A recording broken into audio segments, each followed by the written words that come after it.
Eu sou professor de História da Filosofia Grega, História da Filosofia Antiga, Departamento de Filosofia da Faculdade de Filosofia, Letras e Ciências Humanas da USP. Tenho trabalhado esporadicamente com os diálogos de Platão e estudado também a personagem de Sócrates, né? O filme está todo ele elaborado a partir de alguns dos diálogos de Platão. Na verdade, a figura de Sócrates é uma figura um pouco controversa, porque, como ele não escreveu nada, existem algumas fontes, poucas fontes, a partir das quais se conhece o pensamento dele. Platão é uma delas. Além de Platão, existiu Xenofonte, que foi um outro discípulo de Sócrates, e Aristófanes, que inclusive é mencionado no filme, que não foi um seguidor de Sócrates, foi um crítico de Sócrates. Então, a figura de Sócrates ela é historicamente muito controversa. Evidentemente que para a posteridade, o Sócrates que se tornou a grande figura, o grande filósofo, quase que sinônimo de filosofia, foi o Sócrates dos diálogos de Platão. E o filme de Rossellini, evidentemente, se inspira nos diálogos de Platão, né? E ao se inspirar nos diálogos de Platão, Rossellini escolhe alguns desses diálogos nos quais a presença da figura de Sócrates é muito marcante. Então, existem alguns deles que não apenas apresentam Sócrates como uma personagem, mas também apresentam acontecimentos da vida de Sócrates. Provavelmente o mais antigo desses textos de Platão é a chamada Apologia de Sócrates, que não é um texto dialogado, é um texto em prosa corrida, no qual Platão estaria relatando, supõe-se que fielmente, o discurso de Sócrates em sua própria defesa no Tribunal de Atenas, quando ele foi acusado, em 399 a.C., de corrupção da juventude e de negar os deuses da cidade, introduzindo deuses novos. Isso levou a uma acusação feita por duas pessoas, Meleto e Ânito, né? E então o texto que nós conhecemos como Apologia de Sócrates consiste basicamente no que Sócrates teria dito em sua defesa no tribunal. Esse texto provavelmente é o mais antigo dos textos que nós temos de Platão, no qual a inspiração socrática de Platão ainda é muito forte. Nós temos depois um grupo de diálogos, geralmente diálogos breves, diálogos curtos, que são muito provavelmente também bastante inspirados ainda na figura histórica de Sócrates, que são conhecidos como diálogos socráticos, ou diálogos de juventude de Platão. Desses diálogos, há um diálogo muito importante para o filme, e de fato ele tem realmente muita relevância, que é o Críton. Porque no Críton, Platão cria como cenário do diálogo a prisão em que Sócrates já está após a sua condenação e na qual ele recebe Críton, que é um amigo mais antigo dele, né, é um amigo muito próximo dele, e o diálogo todo se dá em torno de alguns momentos posteriores à condenação, Sócrates já na prisão. Os outros diálogos chamados de diálogos socráticos são todos eles também chamados de diálogos aporéticos, porque eles terminam em aporia. A palavra aporia em grego significa terminam sem uma solução, sem saída. E parece que a intenção deles, de fato, não é produzir uma solução para um problema que é investigado pelos personagens, mas criar uma situação de dúvida insolúvel. São diálogos breves. Alguns desses diálogos aparecem no filme de Rossellini esporadicamente, rapidamente. E o outro diálogo fundamental que o roteiro explora é o Fédon, que já é um diálogo considerado de maturidade de Platão, mas cujo cenário são os últimos momentos da vida de Sócrates, quando Sócrates, na prisão, recebe os seus discípulos pela última vez, está prestes a tomar o veneno que vai matá-lo, a cicuta, e isso então é uma ocasião para que ele defenda, junto aos seus discípulos, a tese de que ele não morrerá, na verdade, de que a sua alma, ou seja, ele mesmo, enquanto alma, sobrevive à morte do corpo, que é uma tese de enorme influência posterior no cristianismo, né? Mas que muito provavelmente não é uma tese socrática, é uma tese platônica. É uma tese já de um período de maturidade do pensamento de Platão, e que Platão põe na boca de Sócrates, porque Sócrates, na grande maioria dos diálogos, é o grande porta-voz, é a grande personagem dos diálogos, né? Então, Rossellini, como, aliás, me parece que é inevitável mesmo, elege esses 3 diálogos como sendo os diálogos que fornecem um material básico para o roteiro do filme. Mas aparece, eventualmente, uma outra passagem que diz respeito a outros diálogos, né? Por exemplo, no momento do filme em que Sócrates é informado por um dos seus discípulos de que ele foi acusado no tribunal, ele vai até o tribunal e no caminho ele depara com 2 pessoas. Hípias, que é um sofista, e os sofistas nos diálogos de Platão são personagens muito importantes, porque eles fazem o contraponto à figura socrática. Sócrates é uma espécie de herói dos diálogos de Platão. E o sofista é uma espécie de vilão dos diálogos, né? O sofista é o adversário socrático, é aquele que professa um saber que Sócrates considera um falso saber. Hípias é um desses sofistas. Os sofistas, Hípias, Protágoras, Górgias, que chegam a ser mencionados também no filme, eram professores de retórica. Eles ensinavam os jovens, mediante um certo pagamento, ensinavam os jovens aristocratas das cidades gregas a usar bem o discurso nas assembleias. Então o sofista tinha um papel muito importante na construção da carreira política do jovem cidadão, sobretudo em Atenas, que é uma democracia onde o uso da palavra é livre ao cidadão e, portanto, ter um domínio da retórica é uma forma muito eficaz de construção de uma boa carreira na vida pública. Os sofistas, então, eram personagens muito importantes nessa vida pública. Sócrates se contrapunha a eles. Sócrates contrapunha o que ele considerava como uma investigação da verdade com essa maneira sofística de utilizar o discurso como um instrumento retórico. Claro que, historicamente, essas diferenças provavelmente não foram tão grandes quanto Platão descreve nos seus diálogos, né? Então, Hípias cruza com Sócrates no caminho de Sócrates até o tribunal e, nesse momento, o roteiro, de maneira muito sucinta, retoma o conteúdo do diálogo, né? E nesse diálogo, o tema do diálogo é a noção de belo. Mas aí o belo não é apenas um conceito estético, é também um conceito moral. Quer dizer, o grego, quando queria falar de uma ação moralmente boa, ele usava o adjetivo belo. Aliás, em português eu posso dizer, isto é uma bela ação, né? E o tema da beleza, então, é posto. Hípias afirma que sabe o que é belo. Aliás, Hípias afirma que sabe tudo sobre qualquer assunto. Ele é bastante pretensioso. E Sócrates começa a desenvolver o seu estilo argumentativo interrogativo. Ele pergunta a Hípias o que é o belo. Hípias responde a pergunta o que é o belo de uma maneira que não responde de fato a pergunta, porque ele responde o belo é uma bela moça.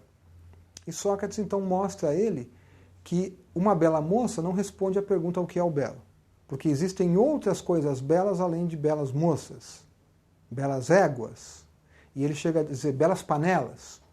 Até uma panela pode ser bela, né? Então, responder à pergunta o que é o belo é descobrir o que é o belo que torna bela a bela moça, que torna bela a bela égua e que torna bela a bela panela. Essa é a questão fundamental dos diálogos socráticos de Platão. A busca de uma definição universal para um conceito. E geralmente esses conceitos são conceitos morais. Bom, quando Sócrates mostra a Hípias que a resposta que ele dá não responde à pergunta, Hípias diz que está atrasado e vai embora. Tenho mais o que fazer, Sócrates, até uma próxima, e vai embora. E aí, então, ele chega no tribunal e encontra Eutífron. Eutífron é personagem de um outro diálogo de Platão e se desenvolve ali naquele momento, muito rapidamente, o conteúdo do diálogo Eutífron, que é sobre a noção de piedade. E aí, então, Sócrates pergunta a Eutífron o que é que você está fazendo aqui no tribunal, e Eutífron diz, eu vim aqui acusar o meu pai porque ele assassinou um dos meus escravos. E Eutífron é um sacerdote. Sócrates então pergunta a ele o que é o piedoso, e Eutífron responde, o piedoso é o que eu vou fazer agora, acusando meu pai no tribunal. Ele dá uma resposta que não responde novamente a pergunta o que é o piedoso, porque o piedoso tem que ser algo que está presente em todas as ações piedosas e não apenas naquela ação em particular.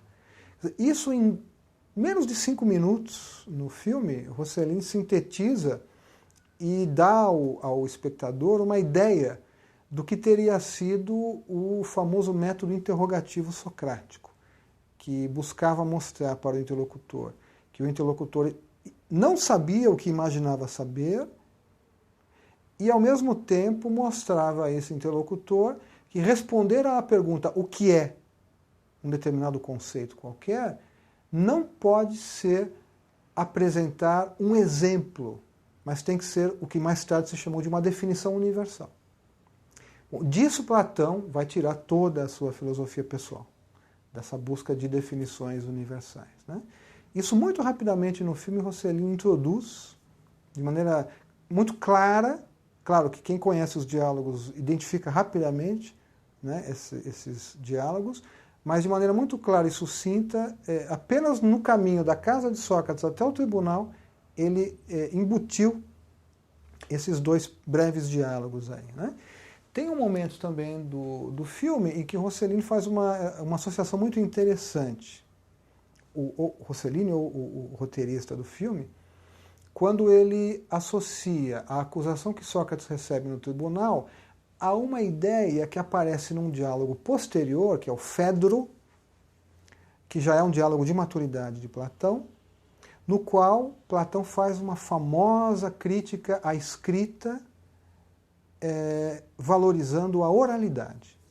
Nesse diálogo Fedro, Platão diz que o ensino da filosofia é muito mais eficaz oralmente do que por escrito, porque o texto escrito é um texto congelado.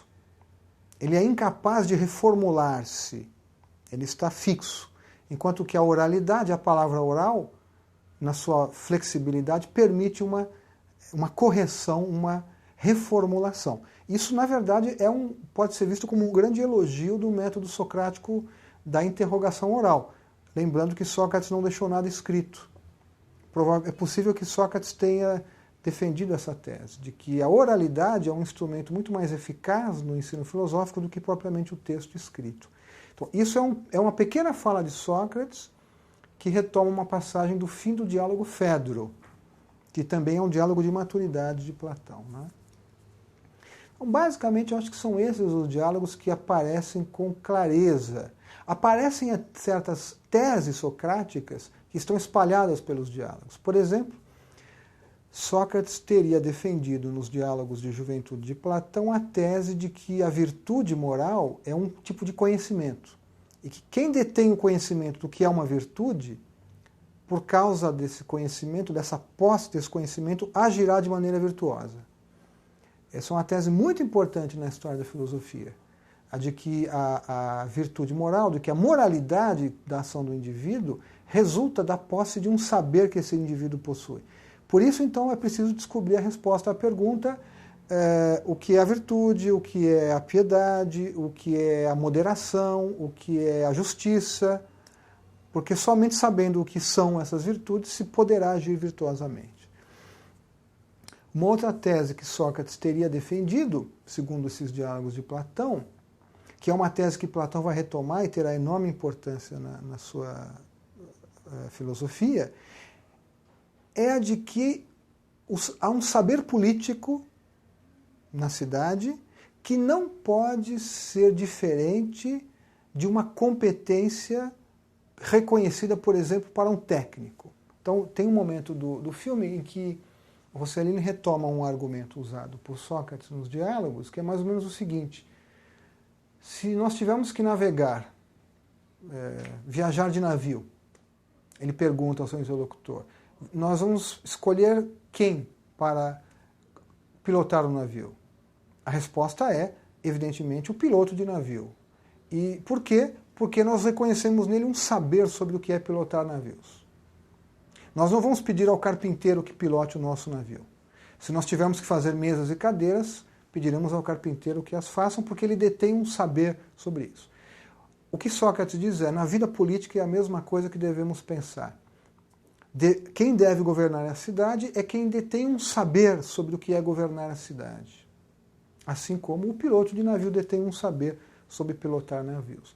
Isso é uma tese muito importante para Platão, porque ela é, de certa maneira, uma crítica da democracia ateniense. Na concepção da democracia ateniense, todo e qualquer cidadão sabe governar. E o que Sócrates está introduzindo aí é uma certa crítica dessa ideia. Governar bem é possuir um certo saber, um saber moral, que legitima que determinados indivíduos sejam governantes na cidade. Outra tese que Sócrates teria defendido também, que é uma tese muito interessante e difícil, é a de que cometer injustiça prejudica mais aquele que comete injustiça do que aquele que sofre a ação injusta. Essa é uma tese que aparece em vários dos diálogos de Platão e em alguns deles é atribuída a Sócrates, né? De que é preferível ser injustiçado a cometer injustiça. Agora, essas teses todas aparecem de maneira muito fluida nos diálogos. Na verdade, provavelmente Sócrates não tinha uma doutrina acabada sobre essas teses. Ele deve tê-las utilizado com o objetivo fundamental dele, que era mostrar ao interlocutor que o interlocutor não possuía um saber que ele imaginava possuir. E isso nos leva, talvez, ao texto central sobre Sócrates, que é a Apologia de Sócrates.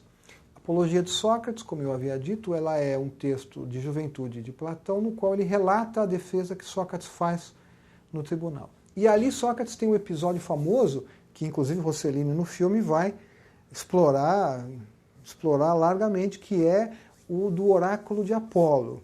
Segundo Sócrates conta, um amigo dele foi até a cidade de Delfos, que é onde fica o oráculo do deus Apolo. O oráculo é um templo no qual fica uma sacerdotisa, a Pítia, que é encarregada de responder às perguntas feitas pelos homens, e ela responde pelo deus Apolo. A resposta dada por ela é a resposta dada pela própria divindade Apolo. E esse amigo de Sócrates pergunta a ela: existe alguém mais sábio do que Sócrates? E ela responde que não. Portanto, o deus Apolo responde que não. Sócrates diz: eu não entendi, porque a única coisa que eu sei é que eu não sei nada, então o Deus está enganado. Vou provar que o Deus está enganado. E aí ele diz: vou procurar na cidade aqueles que são considerados sábios na cidade. Portanto, ele vai testar a afirmação que a divindade faz sobre o seu saber com aquilo que os homens na cidade julgam ser um saber. E ele então procurará políticos, poetas e artesãos. Ora, diz Sócrates então que, interrogando esses indivíduos, ele constata que todos eles imaginavam possuir um saber que não possuíam, e que ele, Sócrates, tinha um saber que eles não tinham, que era o fato de que ele não sabia nada, e que ele estava consciente de não saber nada. Então, a sabedoria socrática é a consciência da ignorância. E a ignorância dos pretensos sábios está na sua presunção de possuírem um saber que não possuíam. Sócrates diz: essas interrogações que eu fiz produziram vários inimigos para mim, porque os homens que diziam saber algo, quando eu mostrava que eles não sabiam, passavam a me odiar, e provavelmente por trás desse ódio está a acusação a que ele é submetido no tribunal. Ele é acusado porque ele ganhou muitos inimigos com essa sua investigação. E ele termina esse trecho da Apologia dizendo: a partir desse momento eu me tornei um auxiliar de Apolo, um assistente de Apolo. Ou seja, eu passei a interrogar qualquer indivíduo para mostrar que ele pensava ter um saber que de fato não tinha. E aí, diz Sócrates, a minha vida toda eu passei afastado da vida pública, sem nenhuma pretensão política, pobre, sem nenhuma preocupação em acumular riquezas, interrogando todo e qualquer indivíduo que diante de mim professasse algum tipo de sabedoria para mostrar a ele que ele não tinha saber nenhum. Por isso, então, os diálogos de Platão, os diálogos de juventude, são todos eles sem uma solução, porque a intenção de Sócrates não era solucionar. A intenção de Sócrates teria sido produzir no interlocutor a consciência de que aquele saber que ele imaginava possuir era um falso saber. Num dos diálogos de velhice de Platão, chamado Teeteto, Platão vai descrever esse método socrático se valendo, e aí já é difícil saber se isso foi Sócrates ou Platão, se valendo de um fato interessante. Sócrates era filho de uma parteira e de um escultor. E nesse diálogo, Sócrates afirma que o que ele faz com os interlocutores é o que a mãe dele fazia com as mulheres, ao ajudá-las a dar à luz. Ele dizia que, interrogando os seus interlocutores, ele não produzia nenhum saber nos interlocutores, ele apenas ajudava os seus interlocutores a trazerem à luz alguma verdade que eles possuíssem na sua alma. Então ele chamava-se de parteiro, como sua mãe. A palavra grega para a arte da parteira é maiêutica. E daí vem uma expressão que é muito conhecida, que é a maiêutica socrática. Esse método interrogativo de auxiliar o interlocutor a trazer para sua própria consciência as verdades ou falsidades que ele possuía na sua alma. Né? Então é um método eminentemente negativo e interrogativo. Portanto, muito provocativo. E o filme do Rossellini deixa isso muito claro.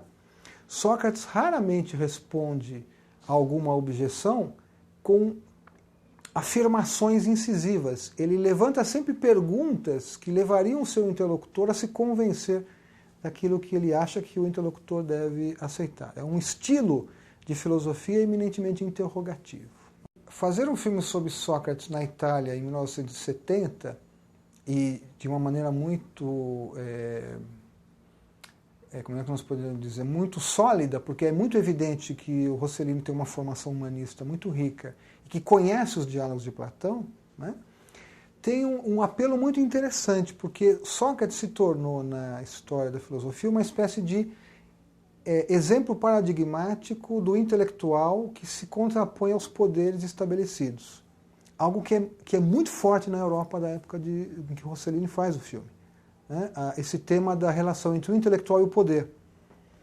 E Sócrates é claramente um indivíduo que prefere manter as suas convicções, mesmo que isso lhe custe a vida. Porque o que há de mais impressionante no caso de Sócrates é que, quando ele é julgado e condenado, é costume no tribunal ateniense que o condenado tenha direito a propor uma pena que, quando ele é condenado à morte, ele pode propor uma pena alternativa. Normalmente os culpados propõem uma multa em dinheiro, um valor alto. Sócrates diz: eu não me considero culpado de nada. Ao contrário, esse trabalho que eu faço de interrogação é um benefício que eu faço para os homens. Portanto, eu não posso propor para mim pena nenhuma, porque eu estaria admitindo que eu tenho alguma culpa. E aí, de maneira muito irônica, ele diz: eu proponho que a cidade me sustente, como ela sustenta os vencedores nos Jogos Olímpicos. Porque ele se considera, na verdade, alguém que deve ser sustentado pela cidade, porque o que ele faz pela cidade é benéfico à cidade. Ora, ao dizer isso, ironicamente, ele obriga o tribunal a condená-lo à morte. O tribunal não tem alternativa agora a não ser a condená-lo à morte. O que significa que, entre entrar em contradição com a sua própria vida e salvar a sua vida, ele preferiu manter a sua coerência. Tem uma fala do filme, aliás, em que Sócrates diz isso: eu não vou negar as minhas convicções da vida toda. Ele prefere ser condenado à morte a ter que negar essas convicções. E aí, então, ele se torna uma espécie de símbolo, né, desta maneira de ver a vida interior de um intelectual, que ele considera mais importante do que qualquer concessão que ele tenha que fazer aos poderes estabelecidos. Sócrates nunca foi um desobediente à lei. Tanto que no diálogo Críton, quando Críton propõe a ele que fuja da prisão, ele diz: eu fui condenado pela lei da cidade e eu não vou fugir da prisão, porque isso seria cometer uma injustiça. Portanto, ele é um legalista, ele obedece à lei. Mas quando a lei o obriga a ir contra as suas convicções, essas convicções para ele são mais importantes do que qualquer desejo legal da cidade. Né? Então é interessante que num momento em que esse é um tema muito forte, né, na cultura europeia, do papel do intelectual na cidade, que esse filme seja feito e que haja um destaque muito claro para isso. Um conflito entre a convicção do intelectual e aquilo que o poder estabelecido exige desse indivíduo. Né? Há, portanto, um contraste muito forte entre o indivíduo e a cidade, o indivíduo e o poder público, né? E o episódio socrático é um episódio no qual a vida interior intelectual ela é superior a qualquer tipo de imposição dos poderes estabelecidos. Né? Acho que isso é um tema que é um tema atemporal. Isso é da época de Sócrates, é da época de Rossellini e é da nossa época. Né? Qual é o papel da reflexão, do livre pensamento numa cidade ou num país? Né? O intelectual deve ter um papel na vida pública, e que tipo de papel ele deve ter? Ele deve se engajar partidariamente ou não? Né? São temas que fazem parte das nossas preocupações. De certa maneira, Sócrates é o exemplo paradigmático, né, dessa visão da relação entre o indivíduo e a cidade.